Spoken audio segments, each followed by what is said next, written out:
পর্যায়ক্রমে জামার হাতা গুটিয়ে নামাজে দাঁড়িয়ে গেলে করণীয় কি? আমরা অনেকেই এ মাসআলা জানি না।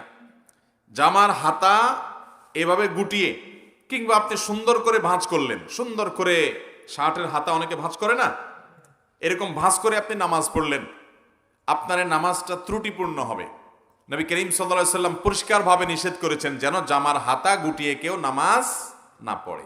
জামার হাতা যেমন গোটানো নিষেধ, এরকম গোটা জামা আপনি উপর উঠে বেঁধে ফেললেন, বেঁধে তারপর নামাজ পড়লেন, সেটাও নিষেধ, একই কথা। অতএব জামার হাতা গুটিয়ে নামাজ পড়া এটা মাকরুহ, নামাজের জন্য ত্রুটিপূর্ণ, এটা জায়েজ নাই। হাতা গোছানো থাকলে সেটাকে খুলে দিয়ে মেলে দিয়ে তারপর সালাত আদায় করতে হবে। কারণ আল্লাহর সামনে আপনি যখন দাঁড়াচ্ছেন তখন এই দানোটা বিনয়ের সর্বোচ্চ পর্যায়ে, আপনি বিনয়ী হয়ে তারপরে আল্লাহর সামনে দাঁড়াবেন।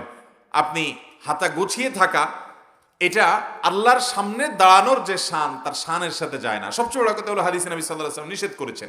এই জন্য জামার হাতা খুলে তারপরে আমরা সালাতে দাঁড়াবো। অনেক ভাইরা আছেন যে বিশেষ করে অজু করে এসে জামাত শুরু হয়ে গেছে, তো অজু করার জন্য হাতা গোছাইছেন, ওই অবস্থায় তিনি এসে জামাতে দাঁড়ায় গেছেন। তাহলে জামার হাতা যে গোছানো আপনার, ওই অবস্থায় পুরো নামাজ পড়ে ফেলছেন। তাহলে নামাজ তো হয়ে যাবে, কোনো মতে হয়ে যাবে, কিন্তু ত্রুটিপূর্ণ হবে, মাকরুহ হবে, এই কাজটা করা উচিত না।